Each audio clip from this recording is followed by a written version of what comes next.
वैदिक पंचांग के अनुसार हर वर्ष फाल्गुन मास के कृष्ण पक्ष की चतुर्दशी तिथि पर महाशिवरात्रि का पर्व मनाया जाता है।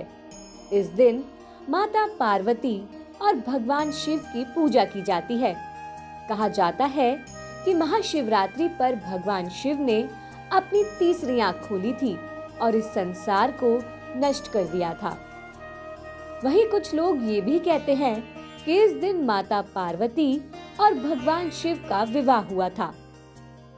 महाशिवरात्रि का पर्व सनातन धर्म में बहुत विशेष माना जाता है।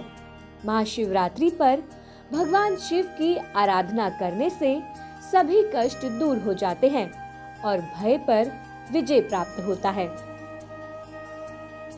इस दिन पूजन के पश्चात महाशिवरात्रि की कथा अवश्य सुननी चाहिए। माना जाता है कि कथा के बिना व्रत अधूरा रहता है। तो आइए जानते हैं महाशिवरात्रि व्रत की पौराणिक कथा। श्री शिव पुराण के अनुसार प्राचीन काल में चित्रभानु नामक एक शिकारी था। जानवरों की हत्या करके वह अपने परिवार को पालता था। गरीब होने के कारण वह एक साहूकार का कर्जदार था, लेकिन वह अपना ऋण समय पर ना चुका सका। इस बात से क्रोधित होकर साहूकार ने शिकारी को शिव मठ में बंदी बना लिया। संयोग से उस दिन शिवरात्रि थी। साहूकार के घर पूजा हो रही थी। शिकारी ध्यान मग्न होकर शिव संबंधी धार्मिक बातें सुनता रहा। शिकारी अगले दिन सारा ऋण लौटा देने का वचन देकर बंधन से छूट गया। अपनी दिनचर्या की भांति वह जंगल में शिकार के लिए निकला, लेकिन दिन भर बंदी गृह में रहने के कारण वह भूख प्यास से व्याकुल था। इसलिए शिकार खोजता हुआ वह बहुत दूर निकल गया। जब अंधेरा हुआ तो उसने विचार किया कि रात जंगल में ही बितानी पड़ेगी। वह वन में एक तालाब के किनारे बेल के पेड़ पर चढ़कर रात बीतने का इंतजार करने लगा। उस विल्व वृक्ष के नीचे शिवलिंग था, जो विल्व पत्रों से ढका हुआ था। शिकारी को उसका पता न चला। पड़ाव बनाते समय उसने जो टहनियां तोड़ी वह संयोग से शिवलिंग पर गिरती चली गई। इस प्रकार दिन भर भूखे प्यासे शिकारी का व्रत भी हो गया और शिवलिंग पर विल्व पत्र भी चढ़ गए। एक पहर रात्रि बीत जाने पर एक गर्भिणी हिरनी तालाब पर पानी पीने पहुंची। शिकारी ने धनुष पर तीर चढ़ाकर जो ही प्रत्यंचा खींची, हिरनी बोली, मैं गर्भिणी हूँ, शीघ्र ही प्रसव करूंगी। तुम एक साथ 2 जीवों की हत्या करोगे, जो ठीक नहीं है। मैं बच्चे को जन्म देकर शीघ्र ही तुम्हारे समक्ष प्रस्तुत हो जाऊंगी, तब तुम मुझे मार देना। शिकारी ने प्रत्यंचा ढीली कर दी और हिरनी जंगली झाड़ियों में लुप्त हो गई। प्रत्यंचा चढ़ाने तथा ढीली करने के वक्त कुछ विल्व पत्र अनायास ही टूटकर शिवलिंग पर गिर गए। इस प्रकार उससे अनजाने में ही प्रथम प्रहर का पूजन भी संपन्न हो गया। कुछ ही देर बाद एक और हिरनी उधर से निकली। शिकारी की प्रसन्नता का ठिकाना ना रहा। समीप आने पर उसने धनुष पर बाण चढ़ाया। तब उसे देख हिरनी ने विनम्रता पूर्वक निवेदन किया, हे शिकारी, मैं थोड़ी देर पहले ऋतु से निवृत्त हुई हूँ। कामातुर विरहिणी हूँ। अपने प्रिय की खोज में भटक रही हूँ। मैं अपने पति से मिलकर शीघ्र ही तुम्हारे पास आ जाऊंगी।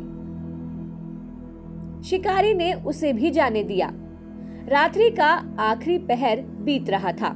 इस बार भी धनुष से लगकर कुछ बेलपत्र शिवलिंग पर जा गिरे तथा दूसरे प्रहर की पूजा भी संपन्न हो गई। तभी एक अन्य हिरनी अपने बच्चों के साथ उधर से निकली। शिकारी के लिए ये स्वर्णिम अवसर था। उसने धनुष पर तीर चढ़ाने में देर नहीं लगाई। वह तीर छोड़ने ही वाला था कि हिरनी बोली, हे शिकारी, मैं इन बच्चों को इनके पिता के हवाले करके लौट आऊंगी।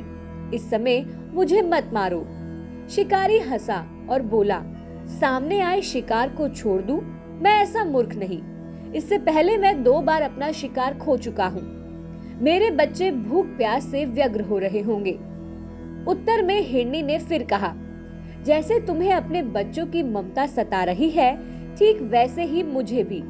हे शिकारी, मेरा विश्वास करो, मैं इन्हें इनके पिता के पास छोड़कर तुरंत लौटने की प्रतिज्ञा करती हूँ। हिरनी का दीन स्वर सुनकर शिकारी को उस पर दया आ गई। उसने उसे भी जाने दिया। शिकार के अभाव में तथा भूख प्यास से व्याकुल शिकारी अनजाने में ही बेल वृक्ष पर बैठा बेल पत्र तोड़ तोड़ कर नीचे फेंकता रहा। ऐसे ही उसने रात्रि जागरण किया। सुबह की पहली किरण निकली तो एक हष्ट पुष्ट मृग उसी रास्ते पर आया। शिकारी ने सोच लिया कि इसका शिकार वह अवश्य करेगा। शिकारी की तनी प्रत्यंचा देखकर मृग विनीत स्वर में बोला, हे शिकारी, यदि तुमने मुझसे पूर्व आने वाली 3 मृगियों तथा छोटे छोटे बच्चों को मार डाला है तो मुझे भी मारने में विलंब न करो, ताकि मुझे उनके वियोग में एक क्षण भी दुख ना सहना पड़े। मैं उन हिरनियों का पति हूँ। यदि तुमने उन्हें जीवन दान दिया है तो मुझे भी कुछ क्षण का जीवन देने की कृपा करो। मैं उनसे मिलकर तुम्हारे समक्ष उपस्थित हो जाऊंगा। मृग की बात सुनते ही शिकारी के सामने पूरी रात का घटना चक्र घूम गया। उसने सारी कथा मृग को सुना दी।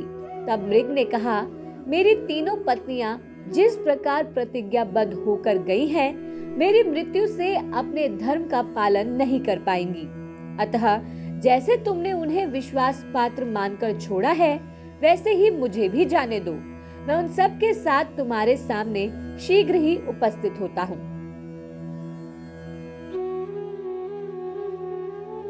अनजाने में ही की हुई पूजन का परिणाम उसे तत्काल मिला। शिकारी का हिंसक हृदय निर्मल हो गया। उसमें भगवत शक्ति का वास हो गया। थोड़ी ही देर बाद वह मृग सपरिवार शिकारी के समक्ष उपस्थित हो गया ताकि वह उनका शिकार कर सके। किंतु जंगली पशुओं की ऐसी सत्यता, सात्विकता एवं सामूहिक प्रेम भावना देखकर शिकारी को बड़ी ग्लानि हुई। उसने मृग परिवार को जीवन दान दे दिया।